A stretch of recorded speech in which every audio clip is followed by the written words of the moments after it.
Now, the last two stories were about the Temple of 10,000 Demons, the Tibetan Buddhist story, and also the Tibetan Buddhist story of the Palace of the Buddhas.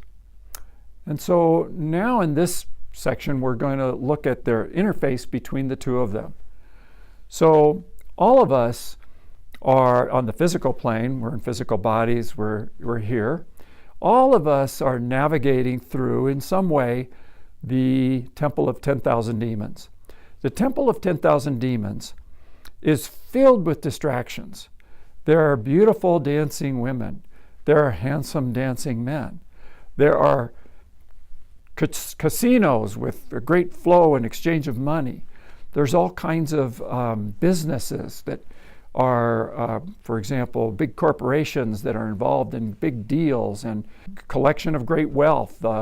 It in some cases involves greed. In some cases it involves competition and all the games that are played in those levels. In the Temple of 10,000 Demons, likewise, is extreme poverty and horrible suffering. There's wars. There's a crime.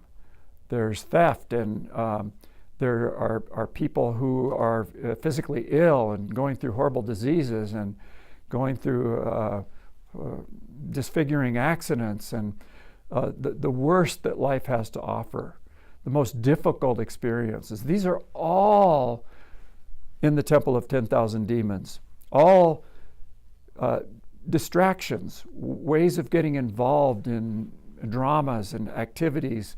There's marriages, there's divorces, there's births, there's deaths, there's anything that you can possibly imagine. Now, the interesting thing about the Temple of 10,000 Demons is that the Temple of 10,000 Demons is not actually to be found inside the Palace of the Buddhas. It's its own realm. And even though it's in a temple that might be as big as a warehouse to look at it, once you get inside the Temple of 10,000 Demons, it goes on for miles and miles and miles. It's filled with landscapes galore.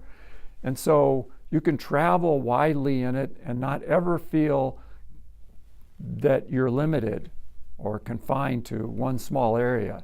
You can travel extensively throughout it. So that's the Temple of 10,000 Demons. And then there's the Palace of the Buddhas, which was in the last story, which is occupied by all the great saints.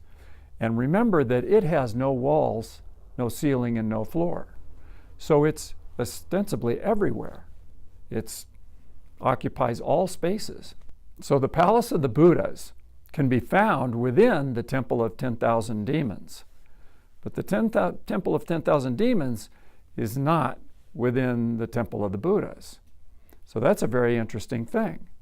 So all the time that we spend in the Temple of 10,000 Demons, we have available the possibility of discovering the Palace of the Buddhas right there, because it's an octave a little higher.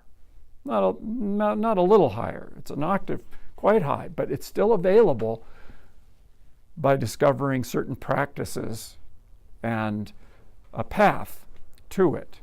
Now, it's important to remember that the Temple of 10,000 Demons is controlled by the false personality, which the Buddhists call the ego. The ego loves the Temple of 10,000 Demons because it can endlessly distract us. And as long as we're endlessly distracted, then the false personality or the ego is in charge. It gets to run the show. And it does seem to do that for long periods of time for each one of us. However, each one of us has an essence self.